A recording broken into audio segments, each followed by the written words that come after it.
வணக்கம். இன்றைய தினம் மகாலட்சுமி கிச்சன் சமையல் முறையில் பருப்பு உருண்டை குழம்பு செய்ய போகிறாங்க. அது எப்படி செய்கிறதுங்கிறத பார்ப்போம். வாங்க வீடியோக்குள்ளே போவோம். இந்த வீடியோவை கடைசி வரை பாருங்கள். கடைசியில் இந்த குழம்புக்கு ஒரு முக்கியமான ஒரு இன்க்ரீடியன்ட்ஸு சேர்க்குறாங்க. அது என்னங்கிறத கடைசியில் சொல்லுவாங்க. எனவே அனைவரும் கடைசி வரலையும் இந்த வீடியோவை பாருங்கள். வணக்கம் நண்பர்களே. பருப்பு உருண்டை குழம்பு செய்ய போகிறேன் வீட்டுக்கு. அதை அப்படியே எப்படி செய்கிறதுங்கிறத உங்கள்கிட்ட நான் காமிக்கிறேன். நான் எப்படி செய்கிறேங்கிறத பாருங்கள். கடலைப்பருப்பு ஒரு அரை உலக்கு, துவரம்பருப்பு ஒரு அரை உலக்கு போட்டு ஊற வச்சு அரைச்சி வச்சுருக்கேன். வரமிளகா, சோம்பு மூணையும் போட்டு அரைச்சி வச்சுருக்கேன். இதோட கருவேப்பிலை, கொத்தமல்லி தழை, வெங்காயம், பூண்டு எல்லாம் போட்டு உப்பு போட்டு எல்லாம் பிசைஞ்சு உருண்டை உருட்டி வச்சுக்கணும்.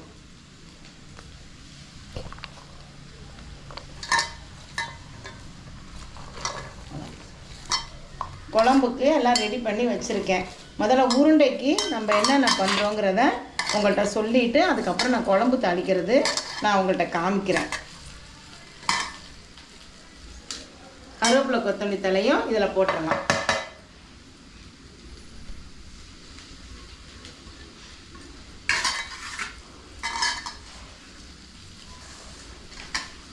கடலைப்பருப்பு, துவரம்பருப்பு, வரமிளகாய், சோம்பு எல்லாம் போட்டு அரைச்சி அது கூட வெங்காயம், பூண்டு, கருவேப்பிலை, கொத்தமல்லி தழை எல்லாம் போட்டு பெரட்டி உருண்டை உருட்டி நம்ம ரெடியாக வச்சுக்கணும்.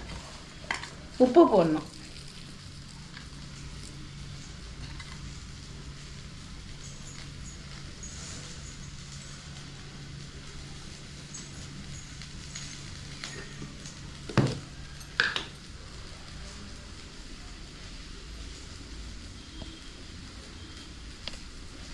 கொஞ்சம் போட்டால் போதும்.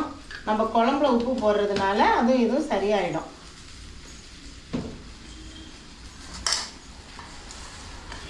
நல்லா பிணைஞ்சு வெங்காயம் எல்லாம் ஒன்று சேர்கிற மாதிரி இதில் தேங்காயும் நம்ம திருவி போட்டுக்கலாம். அதுவும் நல்லாயிருக்கும்.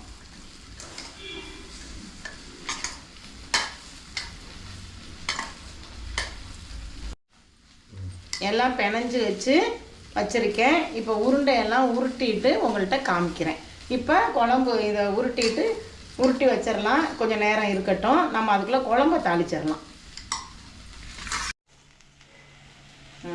இப்போ குழம்பு தாளிக்கிறதுக்கு சட்டி அடுப்பில் வச்சுருக்கேன். அடுப்பை ஆன் பண்ணிக்கலாம். சட்டி கொஞ்சம் சூடானோன்னா எண்ணெய் ஊற்றி தாளிக்கிறதுக்கு எல்லாம் சேர்த்துக்கலாம்.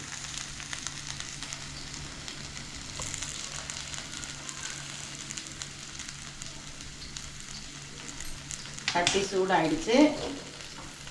குழம்பு தாளிக்க எண்ணெய் சேர்த்துக்கலாம். கொஞ்சம் உண்டுனாவா ஊற்றிக்கங்க, அப்போ தான் நல்லாயிருக்கும். காயட்டும்.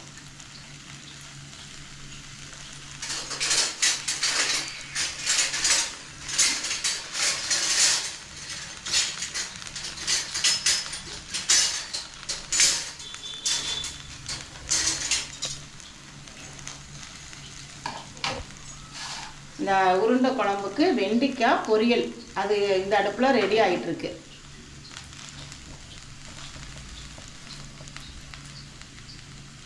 இது குழம்புக்கு எல்லாம் ரெடி பண்ணி புளி தண்ணி, தக்காளி, சீரகம், 2 வெங்காயம் 3 அரைச்சி எல்லாத்தையும் ஒன்றா கலந்து வச்சுருக்கேன். தக்காளியை போட்டு வணக்கினோம்னா அப்படியே திப்பியாக நிற்கும். அது எங்கள் வீட்டில் இருக்கவங்களுக்கு பிடிக்காது. அதனால் நான் எல்லாத்தையும் ஒன்றா போட்டு அரைச்சி வச்சுட்டேன்.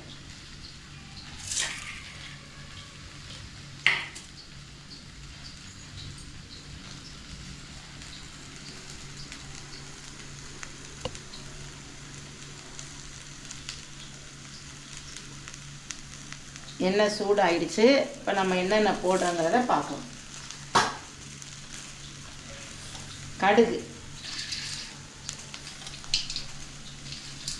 கடுகு, 2 ஜீரகம், 2 சோம்பு, 2 வெந்தயம்,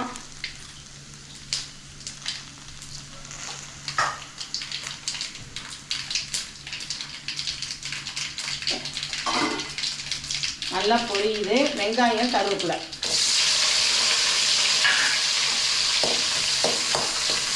நல்லா வணங்கணும்.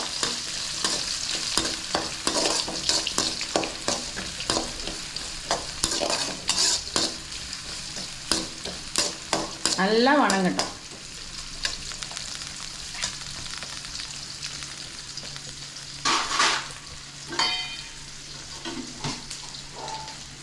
நம்ம பட்டை சோம்பு போட்டும் தாளிக்கலாம், கடுகு உதயம் போட்டு தாளிக்கலாம். நம்மளுக்கு எப்படி உங்களுக்கு பிடிக்குமோ.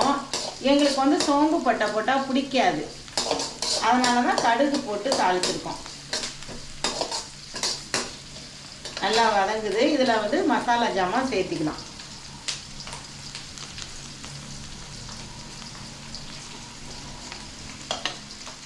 மஞ்சத்தூள் நமக்கு தேவைப்படுற அளவு போட்டுக்கலாம்.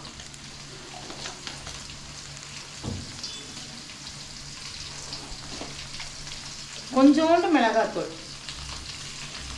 நான் வந்து குழம்பு மிளகாத்தூள் அரைச்சி வச்சுருக்கேன். அதில் நான் எல்லாம் போட்டு கலந்து வச்சுருக்கேன். இங்கே பாருங்கள், குழம்பு மிளகாத்தூளில் வர கொத்தமல்லி, வரமிளகா, சீரகம், சோம்பு எல்லாம் கலந்து வறுத்து அரைச்சி வச்சுருக்கேன். இது போட்டுக்கலாம். நம்ம குழம்புக்கு வந்து நம்மளுக்கு எவ்வளோ தேவையோ அது மாதிரி போட்டுக்கலாம். ஏன்னா நம்ம மிளகாத்தூள் கம்மியாக போட்டிருக்கனால குழம்பு மிளகாத்தூள் கொஞ்சம் கூட போடுங்க. சின்ன ஸ்பூனு தான்.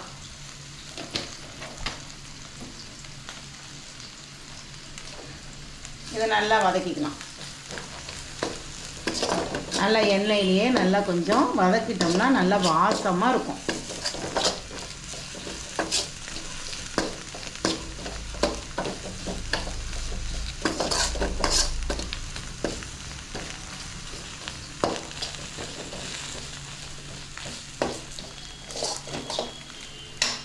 வாசம் வருது.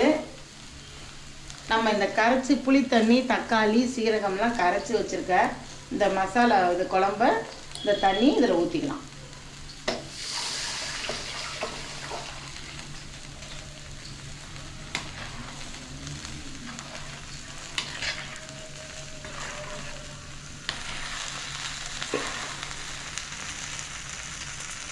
தண்ணி பத்தாது, இன்னும் கொஞ்சம் தண்ணி ஊற்றி கலந்து ஊற்றிக்கலாம்.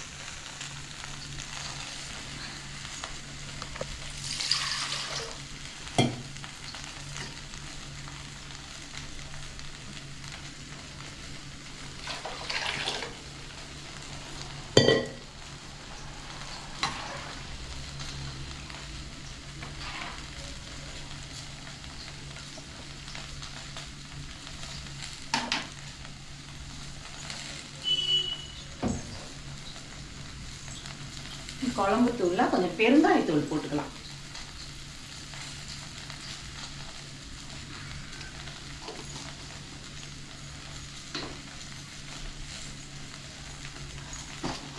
குழம்புக்கு தேவையான உப்பு சேர்த்துக்கலாம்.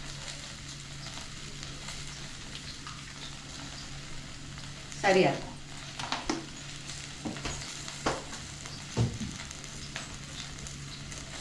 குழம்பு நல்லா கொதிக்கணும். நல்லா குழம்பு கொதித்தோடனே நம்ம உருண்டை உருட்டி வச்சுருக்கோம் இல்லைங்களா, அதை வந்து 4 நாளாக போட்டு அது வெந்து மேலே வரும். அப்போ நம்ம குழம்பு வெந்தோடனே நம்ம அப்படியே இறக்கி வச்சிடலாம். கரண்டியை போட்டு உருண்டை போட்டோன்னா கலக்க வேணாம். அப்படியே மேலே மேலே அப்படியே வெந்து வரும். நம்ம அப்படியே லைட்டாக அப்படியே திருப்பி விட்டு இறக்கி வச்சிடலாம். குழம்பு கொதிக்கட்டும், பார்க்கலாம். குழம்பெல்லாம் இந்த பாருங்கள் நல்லா கொதித்து நல்லா எண்ணெய்லாம் பிரிஞ்சு வந்திருக்கு பாருங்கள். நல்லா எண்ணெய் பிரிஞ்சு வந்திருக்கு பாருங்கள். நல்லா குழம்பு வந்து வாசம்லாம் நல்லா போய் நல்லா இருக்குது. இந்த நேரத்தில் நம்ம உருண்டையை 4 நாளாக போட்டுடலாம். நல்லா எண்ணெய் கசிஞ்சு வந்திருக்கு பார்த்தீங்களா. இப்போ 4 நாளாக உருண்டையை போட்டுடலாம். ஓம் சக்தி, ஓம் சக்தி தாயே.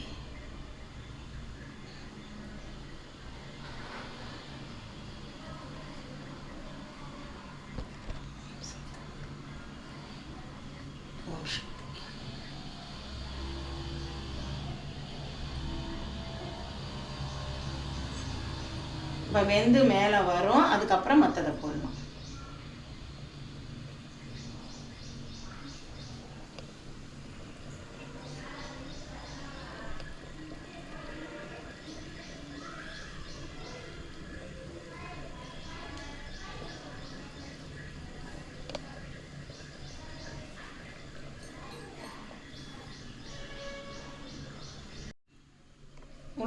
போட்ட உருண்டை வெந்து இந்த பாருங்க எல்லாம் மேலே வருது பாருங்க,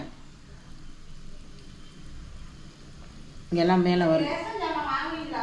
இன்னைக்கு போறேன்னாருப்பா.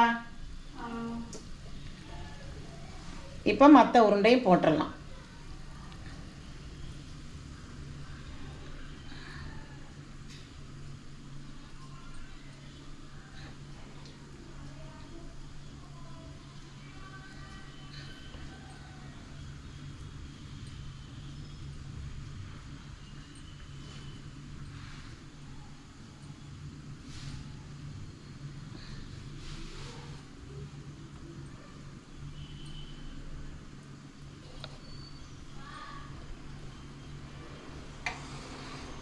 வச்சிடலாமா?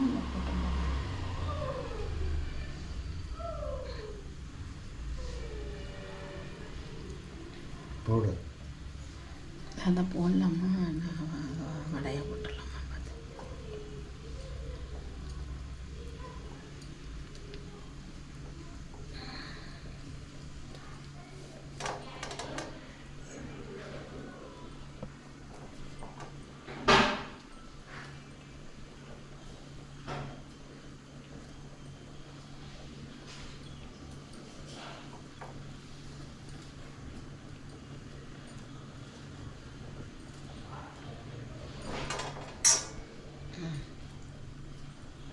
வடையெல்லாம் போட்டாச்சு.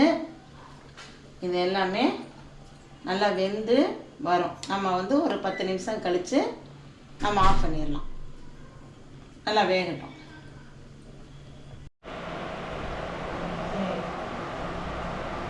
உருண்டை குழம்பு ரெடி.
குழம்பெல்லாம் இந்த பாருங்கள் நல்லா கொதித்து நல்லா எண்ணெய்லாம் பிரிஞ்சு வந்திருக்கு பாருங்கள். நல்லா எண்ணெய் பிரிஞ்சு வந்திருக்கு பாருங்கள். நல்லா குழம்பு வந்து வாசம்லாம் நல்லா போய் நல்லா இருக்குது. இந்த நேரத்தில் நம்ம உருண்டையை 4 நாளாக போட்டுடலாம். நல்லா எண்ணெய் கசிஞ்சு வந்திருக்கு பார்த்தீங்களா?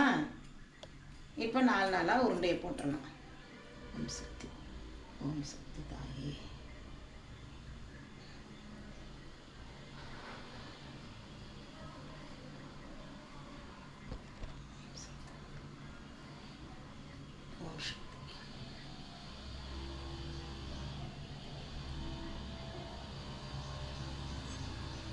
இப்போ வெந்து மேலே வரும். அதுக்கப்புறம் மற்றதை போடணும்.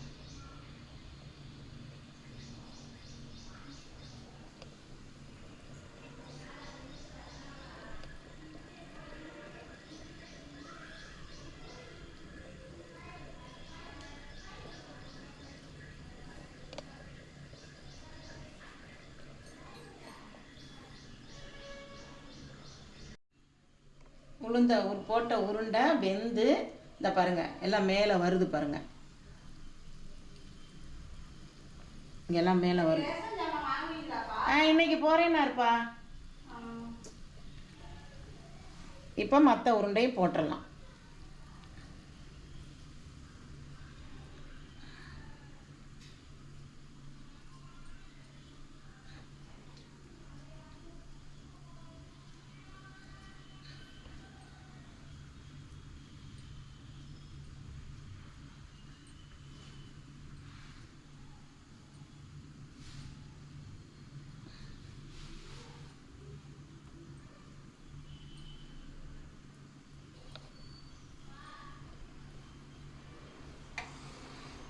வச்சிடலாமா?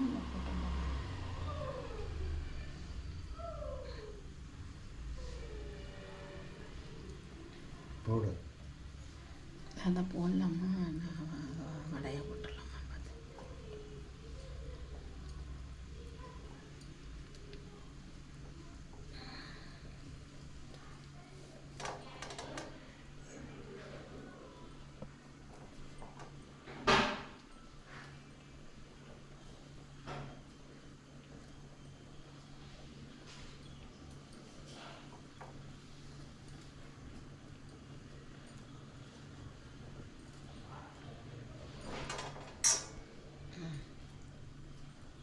வடையெல்லாம் போட்டாச்சு.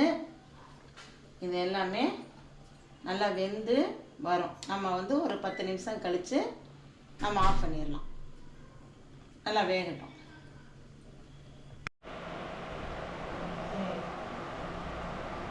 உருண்டை குழம்பு ரெடி. நைட்டெல்லாம் தூக்கணும். எல்லாம்